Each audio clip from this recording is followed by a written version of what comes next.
السلام عليكم ورحمة الله. ازيكم حبايبي واحلى متابعين، عاملين ايه؟ يا رب تكونوا بخير.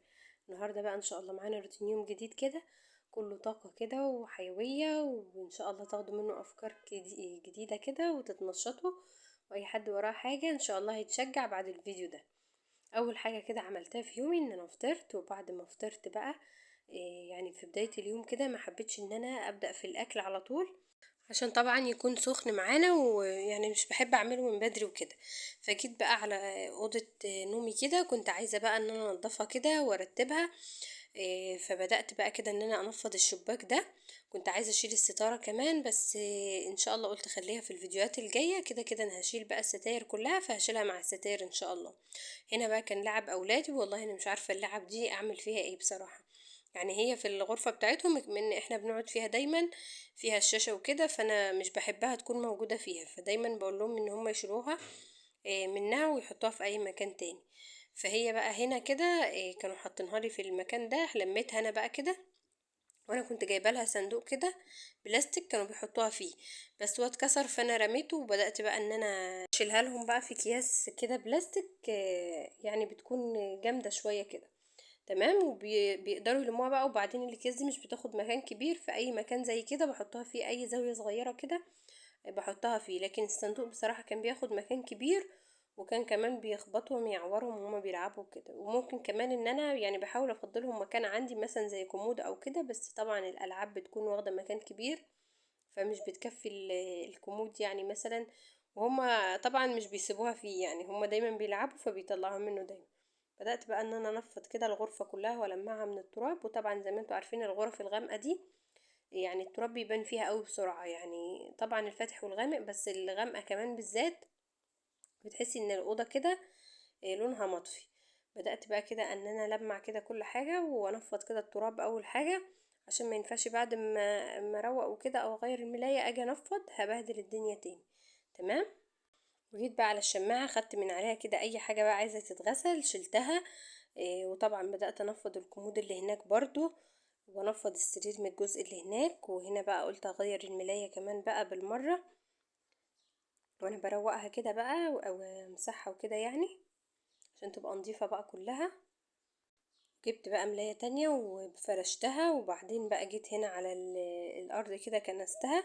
المفروض كنت اكنسها قبل ما الم الملاية، قبل ما افرش الملاية، بس انا بقى سبتها وكده بعد الملاية. وظبطت بقى الملاية تاني، رجعت ظبطتها. انا ما كنتش كملتها بقى، قلت اما اكنس الارض الاول وبعدين ارجع تاني بقى افرش الملاية يعني. خلصت بقى السرير كده، وطبعا ده بقى اللي بيحسسك بالانجاز اللي انت عملتيه في الغرفة. يعني اكتر حاجة بتكون مبهدلة في الأوضة هو السرير، فطبعا اول ما بتخلصيه كده بتحسي ان الدنيا نطفت وبقت منظمة كده وبقت زي الفل يعني. جيت هنا بقى على التسريحة كده، بدأت ان انا المعها كده بقى. طبعا انا مش بحب احط عليها اي حاجة غير هي الفرش بس، لان يعني دايما اولادي بيستخدموها. لكن اي حاجة بقى خاصة بيا، كريمات اي حاجة مش بحب احطها، او برفانات او اي حاجه، لان الاولاد طبعا ما بيسيبوش حاجه يعني في حالها، وبييجوا يلعبوا في كل حاجه، وممكن يبوظوا الحاجات دي ويطلعوها ويستخدموها وكمان يخلصوها. فانا مش بحب ان انا اسيب اي حاجه خاصه بيا على التسريحه، بشيلها بعيد عن ايديهم، حتى بشيلها في الدولاب لا عشان ما يعرفوش يطلعوها، لان هما لو حتى كريم الشعر ممكن يخلصوا العلبه في مره واحده يعني. يعني ابني الصغير بيحب يلعب في كل حاجة طبعا، ودول اطفال ما يعرفوش حاجة، فاحنا لازم نشيل اي حاجة من دي من قدامهم، عشان طبعا ما يحطوش حاجة زي كده في بقهم او في عينيهم، فانا بخاف عليهم برضو من كده. وبس بقى بدأت كده ألمع الباب، ولمع كده عند اللي هو الكباس بتاعة الكهرباء كده، لان طبعا زي ما بقول لكم المطرح ايدينا بتكون كده معلمة عليها، لان اكتر الحاجات دي احنا بنستخدمها. فبدأت ان انا المعها كده، وبعدين بقى مسكت الارض كده. انا كنت طبعا عاملة روتين قوي في الأوضة دي، فانا هاجي قبل العيد مش هروقها ولا هعمل فيها حاجة تاني غير الترويق زي ما انتوا شايفين كده بالظبط، لان انا كنت عاملة الحوائط فيها وعاملة كل حاجة فيها، فهي تعتبر نظيفة يعني ما فيهاش اي حاجة. وبس كده بقى بدأت ان انا امسح الارض كده وانضفها كويس.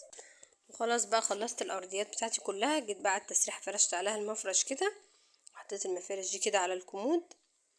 وبس كده، وكده الغرفه بتاعتي خلصت الحمد لله، يعني ما خدتش فيها وقت خالص.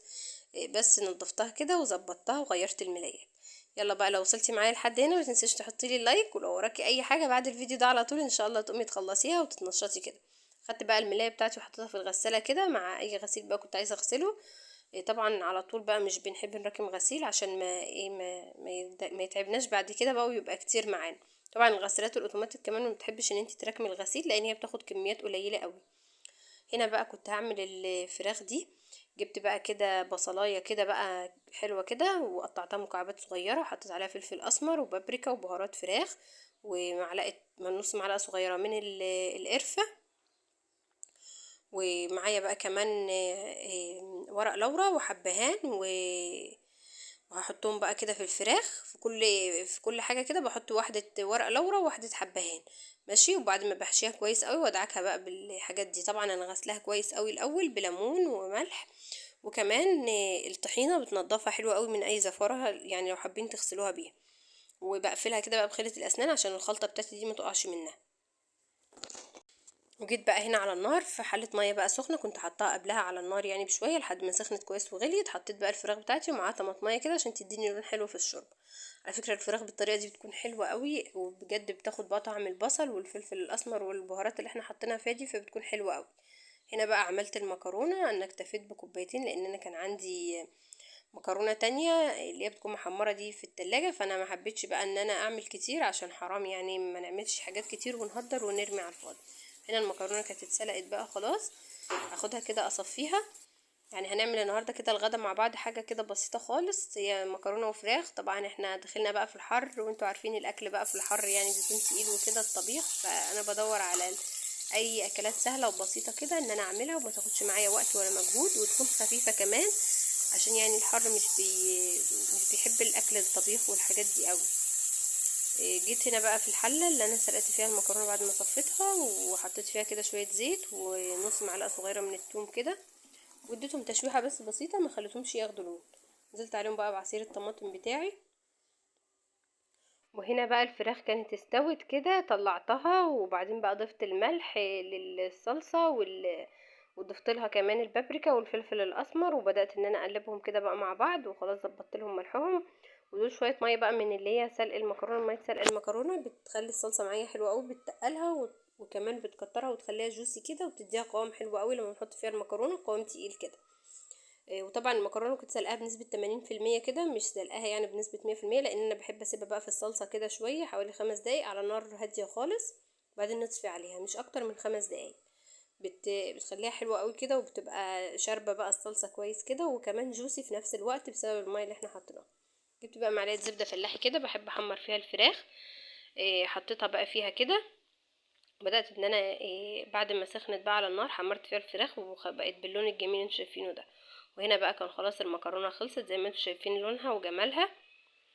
الطريقه دي حلوه قوي للمكرونه. وادي الفراخ بتاعتي طعمها تحفه بالبصل بالتشويحه اللي احنا عملناها لها بمعلقه الزبده الفلاحي، وجنب شويه سلطه كده، والحمد لله. بس بقى جيت بقى بعد ما خلصت كل ده بقى كان عندي شويه المواعين دول بقى باقيين كده من الاكل طلعوا مني، قلت بقى اما اعملهم اوام معاكم كده. عايزاكم بقى ان انتوا تتنشطوا انتوا كمان، واي حد وراه اي حاجه كده بعد الفيديو ده على طول يقوم يخلصها. وحتى لو الجو حر علينا او انت زهقانه يعني والله بناخد اجر على اللي احنا بنعمله ده طبعا. وربنا يعين اي حد فينا يا رب على كده، شغل بيته وعلى حياته وعلى كل حاجه، اي مهام بيعملها في حياته. حبيت بقى ان انا اخلصهم كده اوام، ما خدوش معايا وقت كبير يعني، هما كانوا حاجات خفيفة. وطبعا زي ما احنا عارفين ان الحوض ده يعني ايه مش بيخلص من المواعين، فلازم اول باول ان احنا نغسل اي حاجة كده فيه، علشان ما نكومش الدنيا علينا ونحس بقى الدنيا مبهدلة قوي وكده ودايما يبقى مليان، هتزهقي بقى من المواعين وتقولي فعلا المواعين دي مش بتخلص وانا زهقت وكده، مواعين مواعين لا. فكده افضل حاجة ان احنا نخلص اول باول يعني. وبس كده بقى بدأت ان انا اشطف المواعين بتاعتي دي بقى وخلصتهم خلاص، هما ما فيهمش حاجة يعني حاجات خفيفة. وهنا بقى كنت خلاص بشطف فيهم يعني خلاص خلصتهم وما خدوش معايا وقت خالص. يا ريت بقى لو وصلتي معايا لحد هنا ما تنسيش تحطوا لي اللايك، ما تبخلوش عليا باللايك، والناس اللي بتتفرج وبتمشي يا ريت تحطوا لي لايك قبل ما تمشوا. وبقى غسلت الحوض بتاعي كده وخلصته. طبعا بعد اي مواعين او اي حاجه لازم نغسله عشان بيبقى مبهدل كده بقى وفي اي حاجة تتغسل على طول كده باستمرار. غسلته بقى كده وخلاص بقى شطفته. طبعا يعني المواعين والحوض والبوتاجاز والحاجات دي ورخامة المطبخ من الحاجات اللي احنا يوميا بنعملها، ومهما نعمل فيها لازما يعني كل يوم نعملها. يعني دي مش بنكتفي بمرة واحدة مثلا في الاسبوع او مرتين، لا ده كل يوم لازما نعمل الحاجات دي عشان دايما مطبخنا يكون نظيف. وطبعا ان شاء الله في تنظيفات عميقة في المطبخ هنبدأها مع بعض ان شاء الله عشان العيد خلاص داخل علينا. وطبعا عادتنا ان احنا لازما قبل كل عيد ان احنا نقلب الدنيا كده حتى لو الدنيا نظيفة. بس بقى كده، وجيت بقى على البوتاجاز اديته بقى غسلة سريعة كده الحوامل، وكمان هدعك البوتاجاز من تحت كده وما كانش متبهدل قوي. بس طبعا لازم نحافظ عليه ونغسله دايما كده عشان ما يتبهدلش اكتر واكتر. وبس كده بقى يعني ما خدش معايا وقت. وده كان روتين يومي النهارده. يعني يوم كده بسيط وخفيف ما عملتش فيه شغل كتير. بس يا رب يعجبكم. ويا رب كده بعد الفيديو ده اي حد كده وراه اي حاجة يقوم كده ويتشجع كده ويتنشط ويتخلصوا كل اللي وراكم. واشوفكم في فيديو جديد وروتين جديد. مع السلامة.